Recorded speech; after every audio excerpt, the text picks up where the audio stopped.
Abra sua Bíblia comigo em Filipenses 4, versículo 4.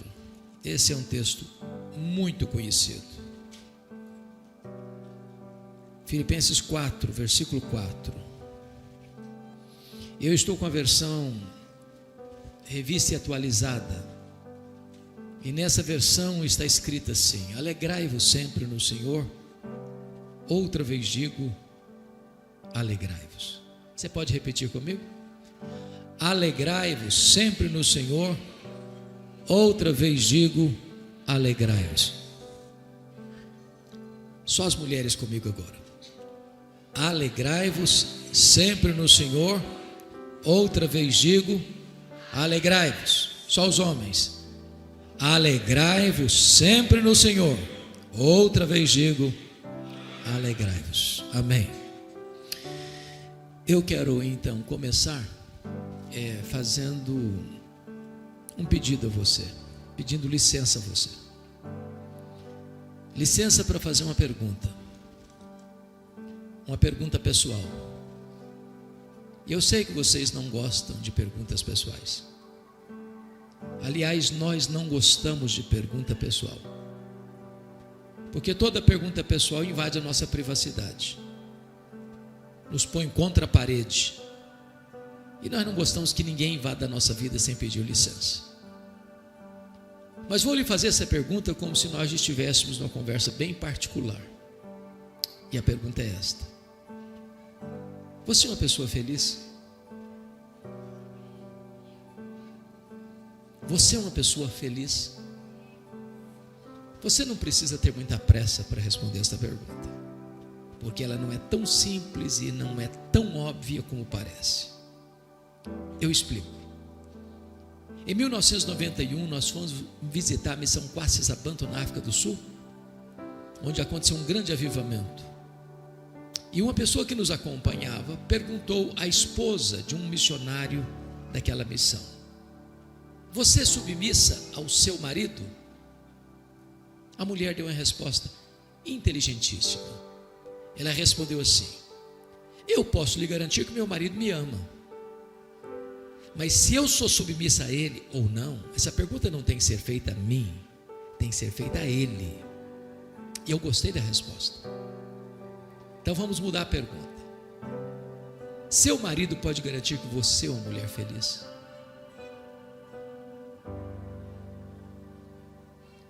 Sua mulher pode garantir que você é um homem feliz?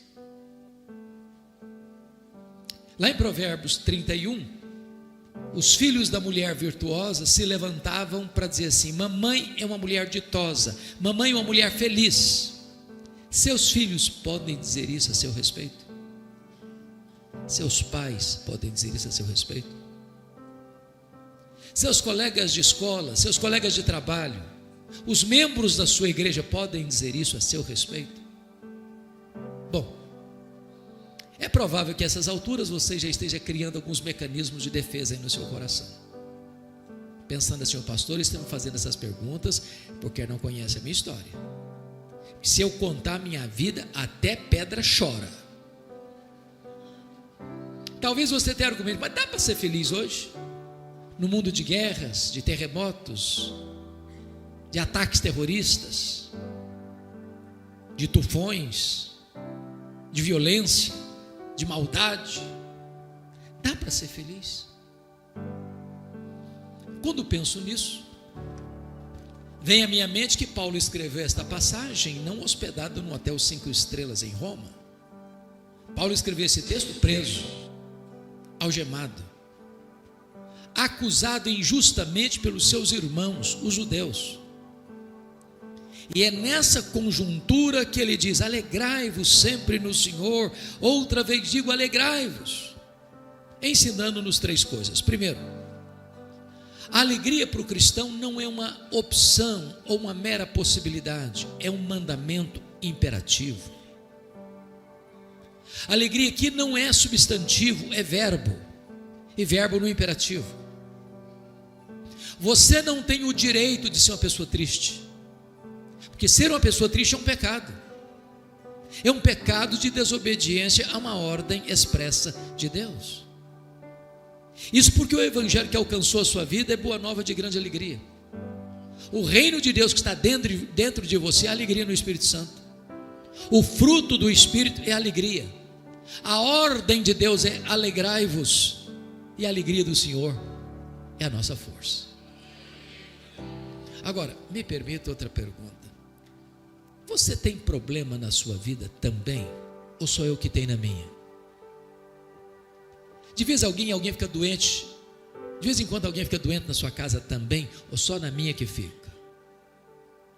Às vezes a grana fica curta lá também? Ou só na minha casa que fica? Quando Paulo diz alegrai-vos sempre, o que ele quer dizer?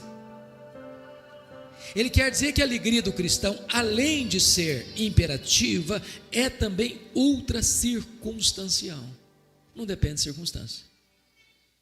Porque estar feliz quando está tudo bem, até o ateu consegue. O grande desafio é ser uma pessoa feliz, apesar das lutas e adversidades da vida. Me permita esclarecer. No século XIX, um homem muito rico de Chicago, estado de Illinois, um advogado chamado Horatius Spafford, foi levado a Cristo por Dwight Lyman Moody, o maior avivalista e evangelista do século XIX. Esse advogado tinha 5 filhos, 4 meninas e um filho caçula. O filho dele morreu ainda na infância, deixando um grande vácuo emocional na família. Se não bastasse esse problema, aconteceu um incêndio terrível no século XIX em Chicago. Centenas, milhares de prédios, de casas destruídos. Milhares de pessoas morreram. O Dr. Spafford perdeu grande parte da sua fortuna naquele incêndio.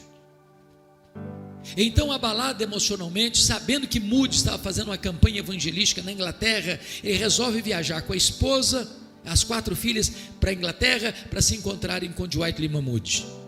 Na véspera da viagem, por negócios, não pôde sair de Chicago.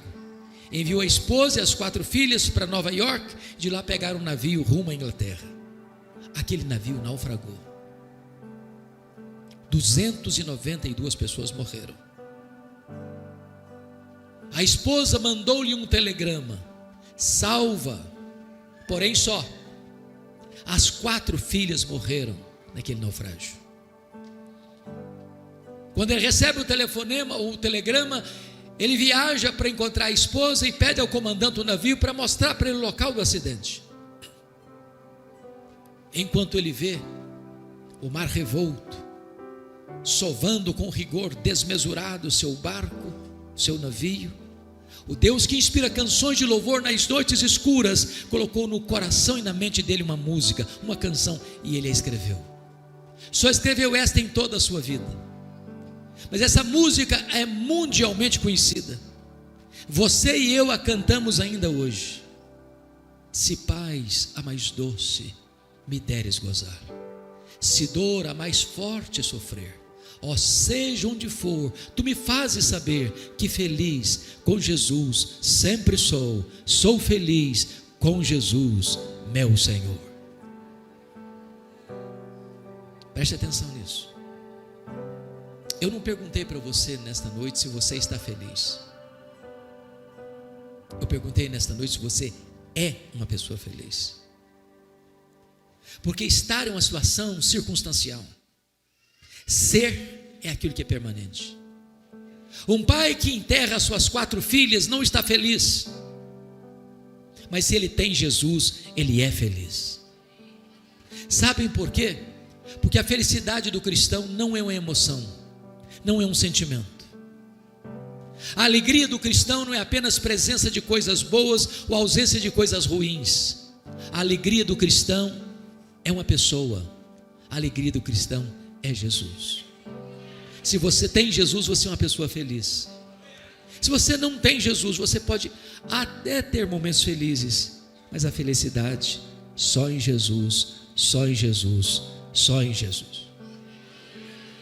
A alegria do cristão, portanto, é imperativa, é ultra circunstancial e é cristocêntrica. Bom, Eu não preciso ser um grande entendedor da alma humana para perceber que nem todos os crentes salvos pela graça estão desfrutando dessa alegria. Tem muito crente que você olha para ele, parece que tem uma aura de tristeza no seu rosto.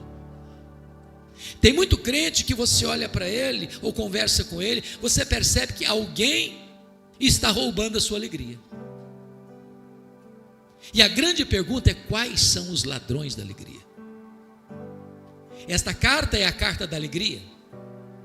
E em cada capítulo desta carta, Paulo menciona um ladrão diferente de alegria. Quais são esses ladrões? Então, com a Bíblia aberta comigo em Filipenses, vamos identificar esses ladrões.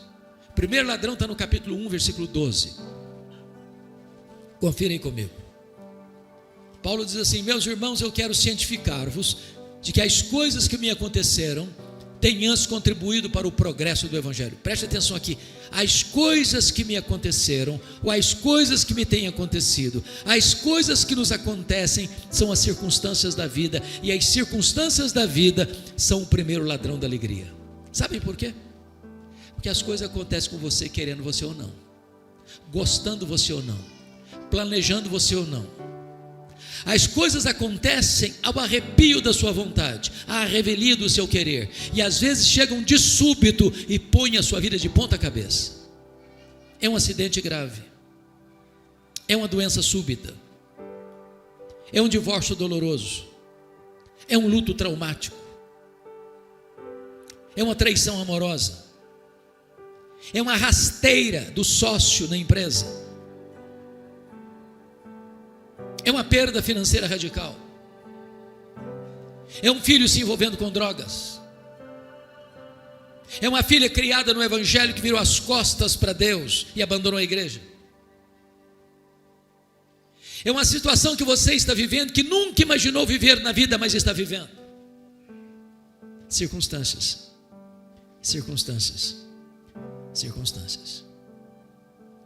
Você vai a um médico por um exame de rotina e descobre que está com a doença grave. Você sai de férias com a família e sofre um acidente trágico. Você cria uma filha com todo o zelo, leva ao altar para descobrir que ela se casou com um homem rude que vai arrebentar com a sua vida emocional. Se você não tomar cuidado, isso leva embora a sua alegria. Quando Paulo diz assim: meus irmãos, eu quero que vocês saibam que as coisas que me aconteceram têm antes contribuído para o progresso do Evangelho. Eu preciso chegar para Paulo e perguntar: do que você está falando, Paulo? Que circunstâncias foram essas que aconteceram com você? E ele poderia resumir para nós assim: olha, eu fui perseguido em Damasco, eu fui rejeitado em Jerusalém, eu fui esquecido em Tarso, eu fui apedrejado em Listra, eu fui açoitado em Filipos, eu fui escorraçado de Tessalônica, eu fui enxotado de Bereia, eu fui chamado de tagarela em Atenas, eu fui chamado de impostor em Corinto, eu enfrentei feras em Éfeso, eu fui preso em Jerusalém, eu fui acusado em Cesareia, eu enfrentei um naufrágio para Roma, eu fui picado por uma cobra em Malta, eu cheguei em Roma preso e algemado. Mas eu quero que vocês saibam que as coisas que me aconteceram têm antes contribuído para o progresso do Evangelho. Esse homem não crê em acaso, esse homem não crê em sorte, esse homem não crê em azar, esse homem não crê em determinismo, esse homem não crê em misticismo, esse homem não crê em olho gordo, esse homem não crê em macumba para crente. Esse homem sabe que a mão de Deus dirige o seu destino. Porque ele estava preso em Roma, ele diz em Filipenses 1 que 3 coisas aconteceram. Primeiro, as igrejas foram mais encorajadas a pregar quando viram Paulo preso, trabalhando mais do que eles que estavam livres. Paulo, quando estava preso, só entendia uma coisa: só mudou o campo missionário. Ele era um embaixador em cadeias, ele era um prisioneiro de Cristo.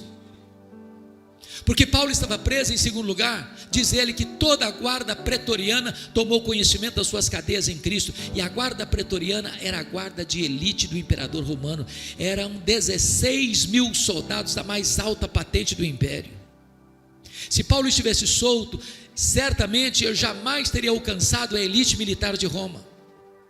Mas porque ele era prisioneiro de César, durante 2 anos tinha que ter um soldado da guarda pretoriana algemado com ele em 3 turnos por dia. E o que Paulo fez? Evangelho neles.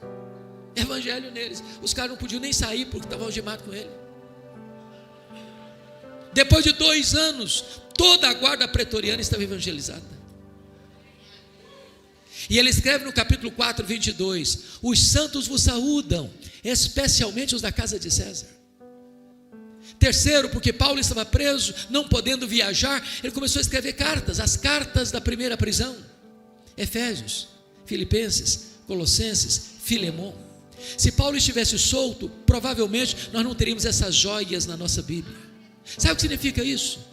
Quando você pensa que a sua vida está de ponta cabeça, quando você pensa que está dando tudo errado no seu planejamento, Deus pode estar escrevendo o capítulo mais importante da sua história. Então olhe para a vida sob a perspectiva da soberania de Deus, porque do contrário, as circunstâncias podem levar embora a sua alegria. Olhe para a vida na perspectiva da soberania de Deus, para que você possa dizer: sabemos que todas as coisas cooperam para o bem daqueles que amam a Deus. Vamos ao segundo ladrão da alegria, confira aí comigo, capítulo 2, 3 a 5. Nada façais por partidarismo ou vanglória, mas por humildade, considerando cada um outro superior a si mesmo. Não tem visto que é propriamente seu, senão também cada qual que é dos outros. Tende em vós o mesmo sentimento que houve também em Cristo Jesus. O segundo ladrão da alegria são as pessoas. E eu preciso admitir que nós sofremos mais por causa de gente do que por causa de coisas. Pessoas nos fazem sofrer mais do que circunstâncias. Sabem por quê? Porque as pessoas nos decepcionam. E nós decepcionamos as pessoas. Nós não viemos de uma família perfeita. Nós não somos uma pessoa perfeita. Nós não nos casamos com uma pessoa perfeita. Nós não temos filhos perfeitos. Nós não frequentamos uma igreja perfeita. Mas hoje ou mais amanhã, nós vamos ter motivos de queixas uns contra os outros. Por isso, é absolutamente vital o exercício do perdão para termos saúde emocional. Sem perdão não tem saúde emocional. Sem perdão não tem saúde espiritual, nem física. Isso é tão importante que Jesus disse o seguinte: se você não perdoar, você não pode orar. Aliás, Paulo diz que se você, marido, não tratar bem sua mulher, as suas orações são interrompidas. Se você não perdoar, você não pode trazer a sua oferta ao altar. Se você não perdoar, você não pode ser perdoado. Se você não perdoar, você entrega aos verdugos da consciência, aos flageladores da alma. Se você não perdoar, você não tem paz. Agora Jesus afirmou mais, e nós podemos entender isso. Perdão é uma questão de bom senso. Sabe por que é uma questão de bom senso? Porque você guardar mágoa de alguém é a mesma coisa de você tomar um copo de veneno pensando que o outro é quem vai morrer. É autofagia. Se você guardar mágoa de alguém, esse alguém vai botar um cabresto em você, vai controlar a sua vida. Você vai chegar em casa cansado para tirar uma soneca, a pessoa se deita do seu lado e vira o seu pesadelo. Você vai chegar em casa com fome e vai assentar-se à mesa e a pessoa se assenta do seu lado e tira o seu apetite. Você vai sair de férias com a família e a pessoa vai pegar carona com você e estragar suas férias. A única maneira de você ter paz é perdoar. Agora, o perdão não é fácil não. Ninguém perdoa porque é bem criado, porque tem um temperamento ameno, ou porque frequenta ou é membro da Lagoinha de Americana. Perdão é obra da graça de Deus na sua vida. Eu já passei por muitas dores na vida, mas a mais aguda ocorreu no dia 2 de agosto de 1982, ano que eu comecei meu ministério em Bragança Paulista. Eu recebo um telefonema de que meu irmão, eu sou irmão caçula, filho caçula, o meu irmão acima de mim tinha feito no dia 1º de agosto, 27 anos. No dia 2 de agosto, um dia depois, ele foi brutalmente assassinado, com 11 golpes de faca, todos mortais, pelo primo primeiro da sua mulher, gente criada conosco. A dor foi tão intensa que quando eu recebi o telefonema, eu perdi a voz. Mas me lembro que quando Deus restaurou minhas forças, a primeira palavra que Deus botou na minha boca foi esta: eu perdoo o assassino. Eu não tinha outra opção. Ou perdoava ou adoecia. Ou perdoava ou minha vida transformar-se no inferno. Ou perdoava ou teria que abandonar o ministério. Mas eu posso garantir a vocês que o perdão é maior do que o ódio. O perdão é maior que a sede de vingança. O perdão cura, o perdão restaura, o perdão liberta. O perdão é a faxina da mente, é a asepsia da alma, é a alforria do coração. Eu só fui entender perdão, entretanto, quando eu compreendi uma parábola que Jesus contou, a parábola do credor incompassivo. Jesus conta a parábola que o rei acertava conta com seus súditos e encontra um que lhe devia 10.000 talentos. Não tendo com que pagar, o homem pediu clemência e o rei perdoa a ele a dívida de 10.000 talentos. Aquele homem perdoado encontra um conservo que lhe devia 100 denários, não tendo com que pagar, pediu clemência e disse: não tem paciência não, paga o que você me deve, senão eu boto você na cadeia. O rei ficou sabendo dessa história, chamou o camarada e disse: servo malvado, eu perdoei a você 10.000 talentos, você não pode perdoar o seu conservo 100 denários, pois você vai ser entregue aos flageladores, até que pagues o último centavo. E Jesus termina a parábola assim: assim vosso Pai Celeste vos fará, se do íntimo não perdoardes uns aos outros. A parábola terminou e eu não entendi quase nada. Quase nada. Sabe por que eu não entendi quase nada? Eu não sei quanto vale 10.000 talentos. Também não sei quanto vale 100 denários. Não é a minha moeda. Ficou dito pelo não dito. Na verdade, Jesus não contou apenas uma parábola, Jesus contou uma hipérbole. Nenhum judeu podia dever no primeiro século 10.000 talentos. O que são 10.000 talentos? Um talento são 35 quilos de ouro. 10.000 talentos são 350.000 quilos de ouro. Para você ter uma ideia, no período áureo de Israel, no período de Salomão, todo o ouro que se recebia por ano eram 666 talentos.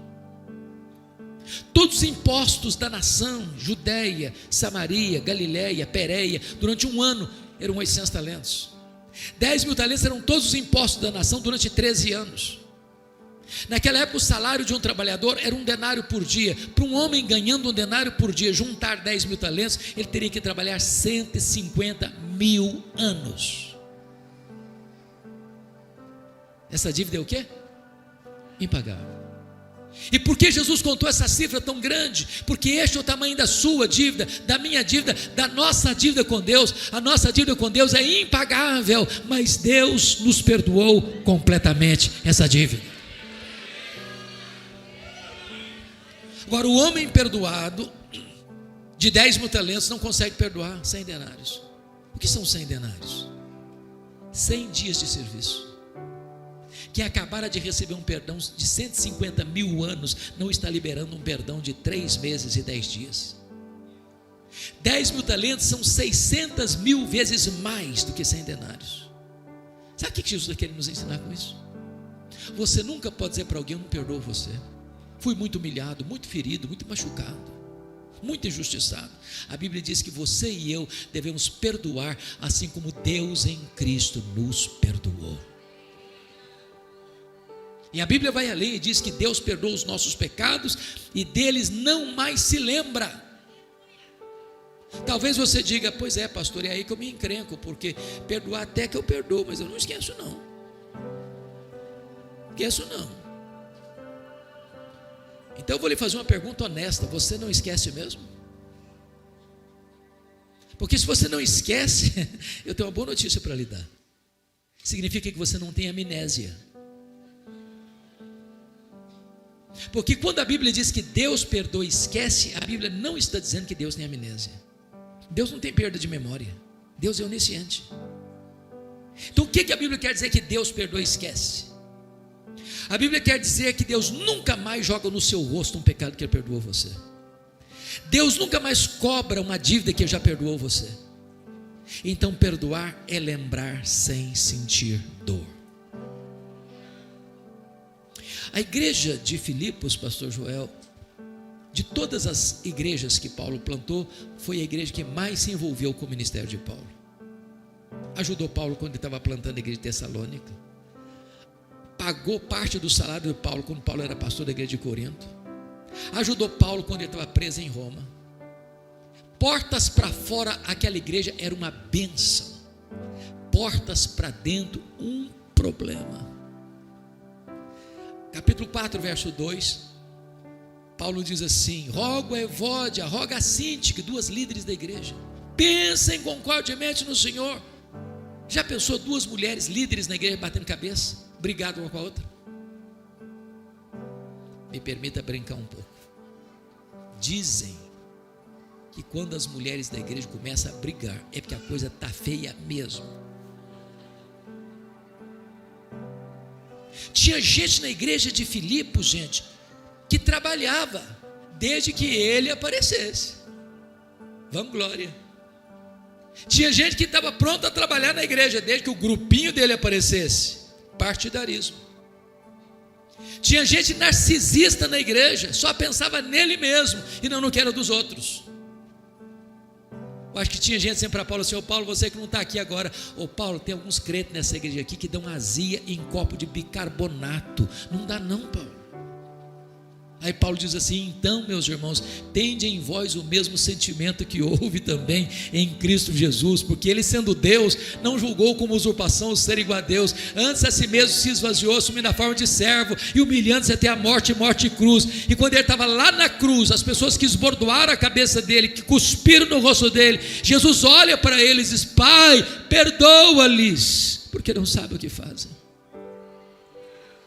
Eu quero encorajar você nesta noite, em nome de Jesus, a tomar uma decisão de perdoar, de fazer uma visita, de mandar uma carta, mandar um e-mail, mas espremer o pus dessa ferida e não guardar mágoas, porque se você guardar mágoa, as pessoas vão roubar a sua alegria. Vamos ao capítulo 3, versículo 19, para ver o terceiro ladrão da alegria. Destino deles é a perdição, o Deus deles é o ventre, a glória deles está na sua infâmia, visto que só se preocupam com as coisas terrenas. O terceiro ladrão da alegria não tem americana. Preocupação com dinheiro. Dinheiro em americana não é problema, é solução, não é isso? Mas me permita uma pergunta honesta.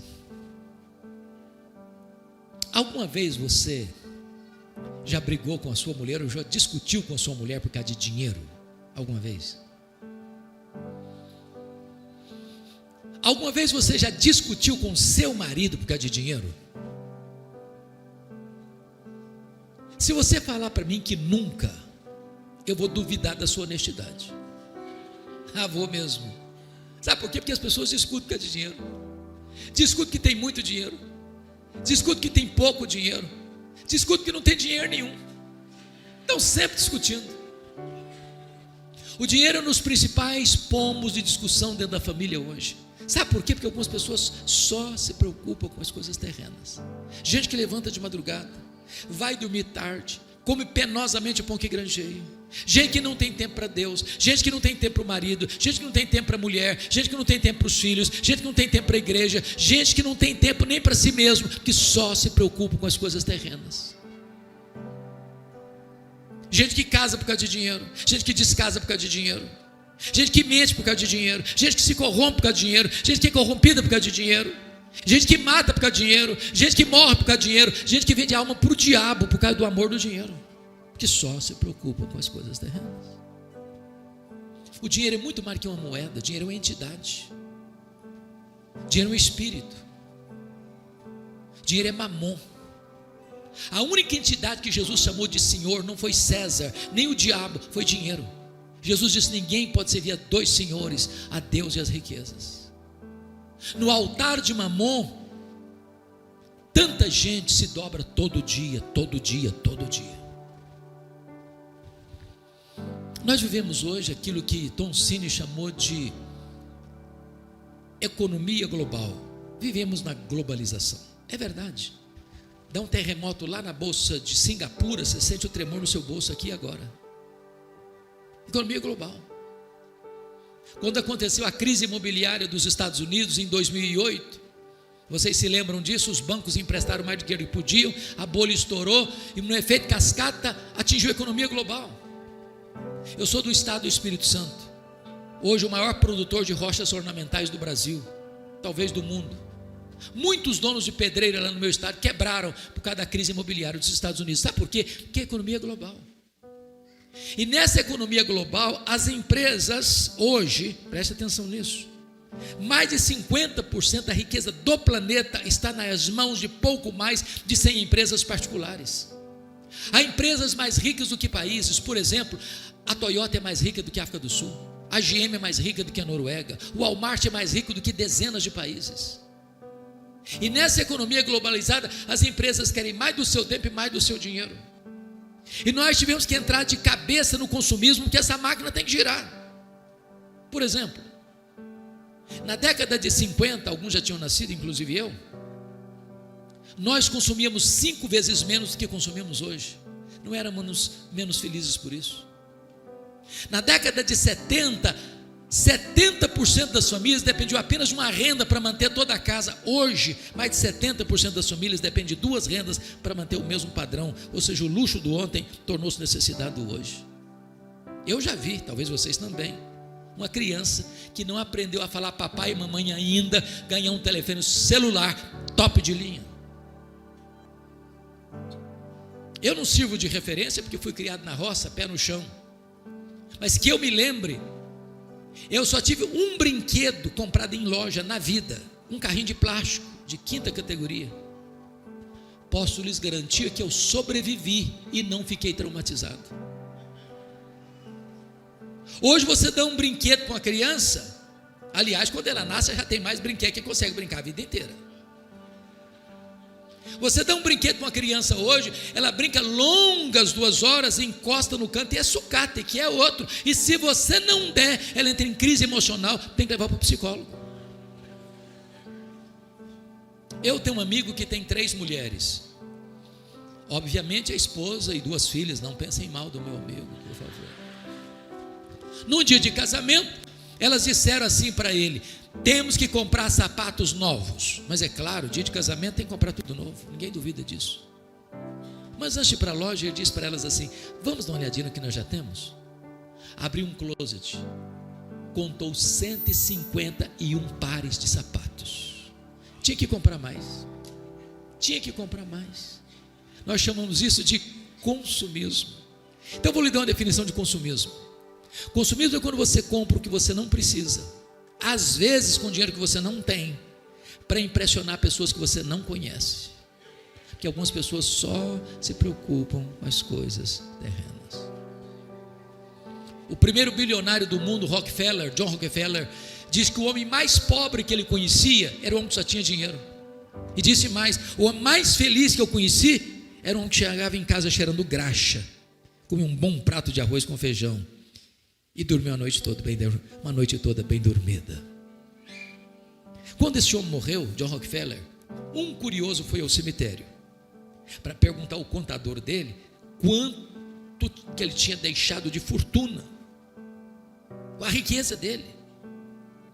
E aí chega no cemitério e diz assim: ô camarada, me conta aí, quanto é que o doutor John Rockefeller deixou? O contador, muito espantado, diz: você não sabe? Não, me conta. Camarada, ele deixou tudo, ele não levou nem um centavo. Não tem mudança, caminhão de mudança em enterro, não tem gaveta em caixão, nem bolsa em mortalha. Você não trouxe nada para esse mundo, você não vai levar nada desse mundo. E a Bíblia diz: se seus bens prosperam, não ponha neles o seu coração, porque a vida de um homem não consiste na abundância de bens que ele possui. O dinheiro é uma bênção, mas o amor do dinheiro é a raiz de todos os males. A Bíblia diz que quem ama o dinheiro nunca vai se satisfazer dele. Sabe por quê? O dinheiro não vai dar para você a felicidade que você procura, o dinheiro não vai dar para você a segurança que você procura. Por isso a Bíblia diz assim: a piedade com contentamento é grande fonte de lucro. Então ajunte para você tesouros lá em cima, onde nem a traça, nem a ferrugem, nem os ladrões podem tomar de você. Porque se você botar o seu coração no dinheiro, você vai se frustrar, porque felicidade não está no dinheiro, felicidade é só em Jesus, é só em Jesus, é só em Jesus. Só Jesus pode fazer você verdadeiramente feliz. Vamos ao quarto ladrão da alegria. Confira comigo capítulo 4, versos 6 e 7. Paulo diz assim: não andeis ansiosos de coisa alguma, em tudo porém sejam conhecidas diante de Deus as vossas petições pela oração e pela súplica, com ações de graças, e a paz de Deus, que excede todo entendimento, guardará o vosso coração e a vossa mente em Cristo Jesus. O quarto ladrão da alegria é a ansiedade. Me permita uma pergunta: você conhece alguma pessoa ansiosa? Conhece?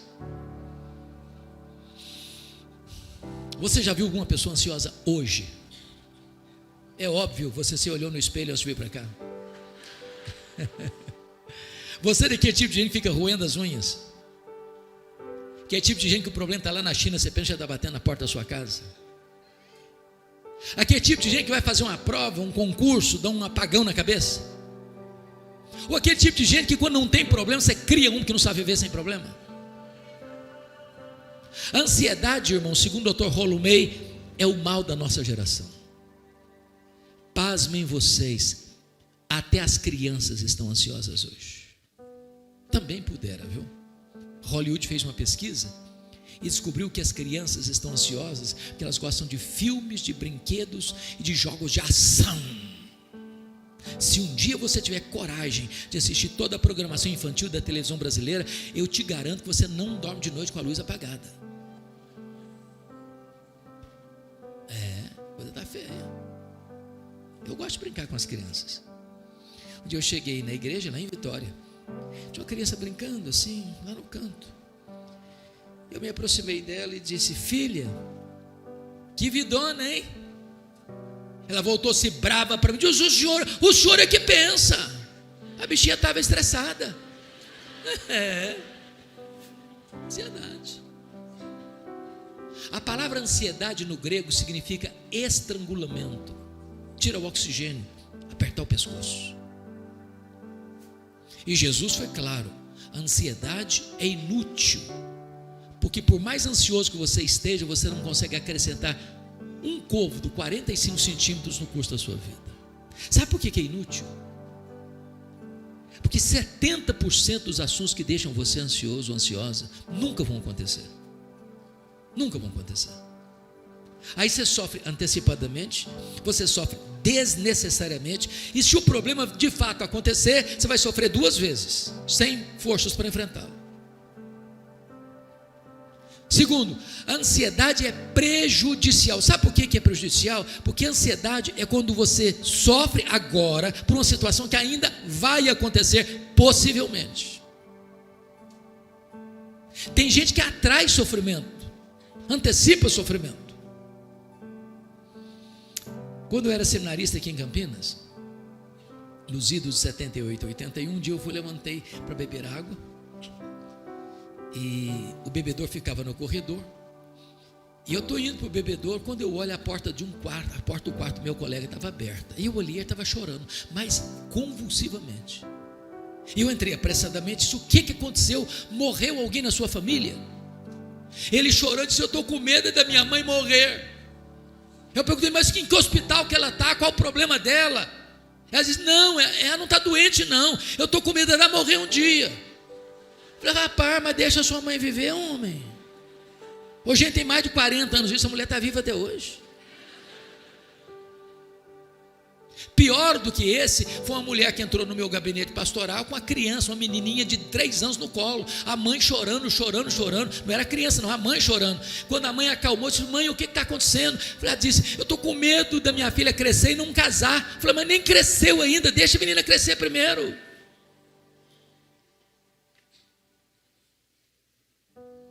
Ansiedade é incredulidade, disse Jesus. Os gentios que não conhecem a Deus é que se preocupam com todas essas coisas. Mas vós deveis buscar em primeiro lugar o reino de Deus e a sua justiça, e as demais coisas vos serão acrescentadas. Agora, isso aqui é um remédio para a ansiedade? eficaz não tem na farmácia, não é injetável, nem comprimidos, e também não é passar um final de semana no spa, também não é fazer uma viagem para os lugares mais bonitos da terra. Você quer remédio eficaz para a ansiedade? Paulo vai dar a receita: não andeis ansiosos de coisa alguma, em tudo porém sejam conhecidas diante de Deus as vossas petições pela oração, pela súplica, com ações de graças. A palavra oração aqui no grego é a mesma palavra para adoração. Então Paulo está dando 3 remédios aqui para a ansiedade. Primeiro, você adora a Deus. Segundo, você suplica a Deus. Terceiro, você dá graças a Deus. Agora, sabia qual é a diferença entre adorar a Deus e dar graças a Deus? Você adora a Deus por quem Deus é, e você dá graças a Deus pelo que Deus faz. Então eu vou fazer uma oração de adoração, como Paulo mandou fazer, para curar minha ansiedade. Eu chego para Deus e diz: meu Deus, eu quero te adorar porque tu és o Deus da minha vida. Tu és o meu Criador, Tu és o meu provedor, Tu és o meu protetor, Tu és o meu consolador, Tu és o meu redentor. Eu quero te adorar porque Tu és o único Deus vivo e verdadeiro. Eu quero te adorar porque Tu és o Deus autoexistente, porque Tu és o Deus infinito, porque Tu és o Deus imenso, porque Tu és o Deus eterno, porque Tu és o Deus imutável. Eu quero te adorar porque Tu és o Deus onipotente, porque Tu és o Deus onipresente, porque Tu és o Deus onisciente, porque Tu és o Deus transcendente, porque Tu és o Deus soberano. Eu quero te adorar porque Tu és o Deus fiel, porque Tu és o Deus verdadeiro, justo e misericordioso. Eu quero te adorar porque Tu és a minha paz, porque Tu és a minha alegria, porque Tu és a minha justiça, porque Tu és a razão da minha vida, em nome de Jesus, amém. Aí eu termino essa oração e digo assim: mas Deus, eu estou tão ansioso, Senhor. Não combina mais, não combina mais. Quem é o seu Deus? Quão grande é o seu Deus? Quão poderoso é o seu Deus? O seu Deus é o Criador do universo. E você é a menina dos olhos de Deus, você é a herança de Deus, você é a delícia de Deus, você é a ovelha de Deus, você é o amado de Deus, você é precioso para Deus. Coloca diante dele a sua causa, ponha aos seus pés a sua ansiedade, porque ele tem cuidado de você. Mas finalmente Paulo diz: você quer resolver a ansiedade? Comece a dar graças, ações de graças. Talvez você diga: pastor, eu estou passando uma luta tão grande, como é que eu vou agradecer? Agradecer como? Então me responda uma coisa: quanto vale o fato de você estar aqui nessa noite? Quanto vale o fato do seu cérebro estar funcionando e você não está vegetando? Quanto vale você ter 2 pernas para se movimentar? Quanto vale você ter braços para trabalhar e abraçar? Quanto vale o fato de você estar enxergando nesta noite? Quanto vale? Quanto vale o fato de você estar ouvindo nesta noite? Quanto vale isso? Quanto vale o fato de você ter um coração que joga vida para o seu corpo? Quanto vale isso? Quanto vale o fato de você ter 2 pulmões e não estar numa câmara de respiração mecânica? Quanto vale isso? Quanto vale você ter 2 rins que estão filtrando as impurezas do seu corpo e você não está numa máquina de hemodiálise? Quanto vale isso? Quanto vale o fato de você ter um estômago que está processando os alimentos, dando vida para o seu corpo? Quanto vale isso? Quanto vale o fato de você ter uma casa para morar, uma cama para dormir, uma mesa com pão com fartura? Quanto vale você ter um lar para onde você pode voltar depois de um dia de trabalho? Quanto vale o fato de você ter amigos? Quanto vale o fato de você ter a igreja de Jesus? Quanto vale o fato de você ter seu nome escrito no livro da vida? Quanto vale o fato de você ter Jesus como seu salvador pessoal? Então pare de reclamar, pare de murmurar e comece a dar graças a Deus, e não haverá mais espaço para ansiedade no seu coração.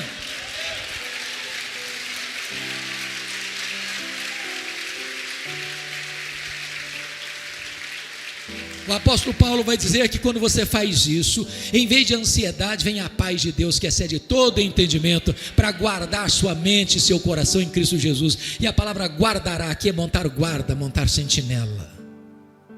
A ansiedade que entrar não consegue mais, porque tem uma soldadesca divina protegendo a sua cabeça e o seu coração. É por isso que Paulo podia dizer de dentro de uma prisão: alegrai-vos sempre no Senhor. Outra vez digo, alegrai-vos. E eu quero terminar com 2 breves considerações. A primeira delas, certa feita eu fui ouvir um pregador muito reconhecido na minha região, com muita expectativa. E quando chegamos, aquele pregador disse o seguinte: meus irmãos, o projeto de Deus na sua vida é fazer você santo e não fazer você feliz, eu tomei um susto. Porque a primeira parte eu entendi perfeitamente. Sede santos, porque eu sou santo. A segunda parte eu não entendi. E fui pesquisar. E encontrei a resposta. Eu acho que ninguém melhor do que os nossos irmãos puritanos da Inglaterra, no século XVII, entenderam isso, quando eles fizeram a seguinte pergunta: qual é o fim principal do homem? E eles responderam: o fim principal do homem é glorificar a Deus e gozá-lo para sempre. Aí eu tenho que concordar com o pastor batista John Piper, quando ele diz assim: o problema do homem não é a busca da felicidade, não é a busca do prazer, o problema do homem não é o hedonismo, o problema do homem é contentar-se com a felicidade pequena demais, terrena demais, limitada demais, quando Deus nos criou e nos salvou para a maior de todas as felicidades, de amá-lo, de fruí-lo, de glorificá-lo, de contemplar a Ele face a face, de servi-lo, de viver na presença dEle, porque é na presença de Deus que tem plenitude de alegria. Então quero dizer para você nesta noite que Deus quer que você seja muito feliz, abundantemente feliz, maiusculamente feliz, superlativamente feliz, eternamente feliz. Alegrai-vos sempre no Senhor. Outra vez digo, alegrai-vos. Finalmente eu termino aqui pedindo licença a você para lhe fazer uma pergunta. Na verdade, uma pergunta pessoal. E eu sei que vocês não gostam de perguntas pessoais. Aliás, nós não gostamos de perguntas pessoais, porque toda pergunta pessoal invade a nossa privacidade, nos põe contra a parede. E nós não gostamos que ninguém invada a nossa vida sem pedir licença. Mas vou lhe fazer essa pergunta como se nós tivéssemos uma conversa bem particular. E a pergunta é esta: você é uma pessoa feliz? Que Deus nos ajude a dar a resposta nesta noite. Amém. A verdadeira felicidade não é algo que o mundo pode oferecer de maneira duradoura. Muitas vezes buscamos satisfação em bens materiais, status, conquistas pessoais ou até mesmo nas pessoas à nossa volta.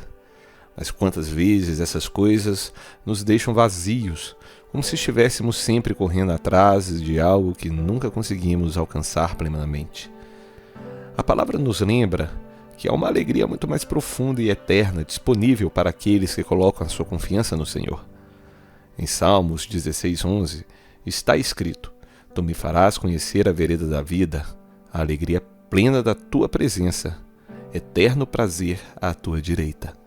Essa passagem nos ensina que a verdadeira felicidade é encontrada na presença de Deus, pois é Ele quem guia nossos passos e nos oferece uma alegria que não depende das circunstâncias. Mas como podemos experimentar essa felicidade? O segredo está em nossa comunhão com Deus e em viver de acordo com seus propósitos. A felicidade que vem do Senhor não é frágil ou passageira. Ela é um estado de paz interior que supera qualquer desafio que enfrentamos. Jesus disse em João, no capítulo 15, verso 11: Tenho-lhes dito estas palavras para que a minha alegria esteja em vocês e a alegria de vocês seja completa. Essa promessa nos ensina a permanecer conectados a Ele, a sermos guiados por Sua palavra e a encontrarmos satisfação não no que temos, mas em quem Ele é. Agora pense por um momento. Você tem buscado essa alegria no lugar certo? Tem se dedicado a conhecer mais de Deus? Ou tem se distraído com aquilo que é passageiro? Permita-se refletir sobre isso. A felicidade genuína não é aquilo que encontramos no mundo, mas sim um relacionamento vivo e real com Deus. Se você sente que tem procurado essa verdadeira felicidade nos lugares errados, hoje é o dia de você mudar, reconsiderar a sua rota. Busque ao Senhor, peça para que Ele seja sua fonte de alegria e você verá como sua vida será transformada. Eu espero que você possa reconhecer prontamente e experimentar essa felicidade que vem do alto. Que Deus abençoe muito a sua vida. Espero também que essa mensagem tenha sido edificante para você. Deixe aí nos comentários como que Deus falou no seu coração. Se você também não é inscrito, aproveite para inscrever-se e ativar as notificações. Isso, além de ajudar o canal, faz com que você não perca nenhum dos vídeos que são postados aqui. E também deixe o seu like, compartilhe esse vídeo com mais pessoas, que essa mensagem possa chegar a muita gente que precisa ouvi-la. Que Deus te abençoe muito. Até breve.